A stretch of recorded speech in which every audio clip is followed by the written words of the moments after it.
पत्नीच्या डोहाळे जेवणाच्या दिवशी पतीची हत्या झाल्याची धक्कादायक घटना नागपूरमध्ये घडली आहे.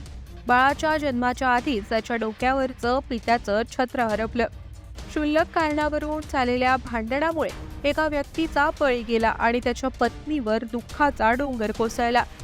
नागपूर शहरातल्या इमामवाडा पोलीस स्टेशन हद्दीतल्या जातात रोडी परिसरात अवघ्या 22 वर्षाच्या तरुणाची त्याच्या कुटुंबियांसमोर गर्भवती पत्नीसमोरच निर्घृण हत्या झाली.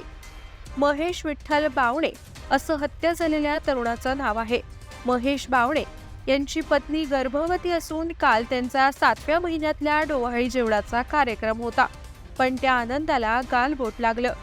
त्यावेळी बाप मुलाने मिळून महेश यांची हत्या केली आणि बावणे कुटुंबात सुरू असलेला आनंदोत्सव हा दुःखात बदलला.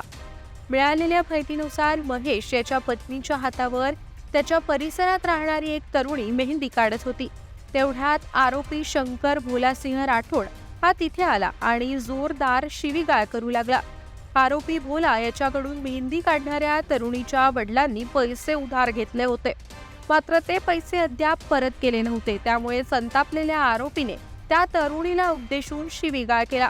तेवढ्यात महेश बावणे हा मध्ये पडला आणि त्याने आरोपी भोला राठोडची समजूत काढण्याचा प्रयत्न सुरू केला. माझ्या घरी कार्यक्रम आहे, त्यामुळे शिवीगाळ करू नका असं त्याला म्हटल्यानंतर आरोपी भोला हा आणखीन संतापला. त्याने त्याच्या मुलाला बोलावून घेतलं. त्यानंतर बाप लेकाने संगनमत करून महेशवर हल्ला केला. आरोपीने चाकूने महेशच्या छातीवर वार केले. महेश रक्ताच्या थारोळ्यात कोसळतात आरोपींनी घटनास्थळ सोडून पळ काढला. या घटनेत महेशचा जागीच मृत्यू झालाय.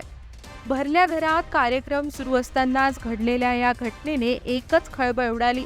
बाळाचा जन्म होण्याआधीच त्याच्या डोक्यावरून बापाचं छत्र उडालं. तरण्या ताठ्या मुलाचा असा मृत्यू झाल्याने त्याच्या घरात शोककळा पसरली असून परिसरात हळहळ व्यक्त होतीये. आरोपी पिता पुत्र सराईत गुन्हेगार असून पित्याला पोलिसांनी अटक केली आहे, तर त्याचा मुलगा अद्याप फरार आहे. या प्रकरणी पोलीस अधिक तपास करत आहेत.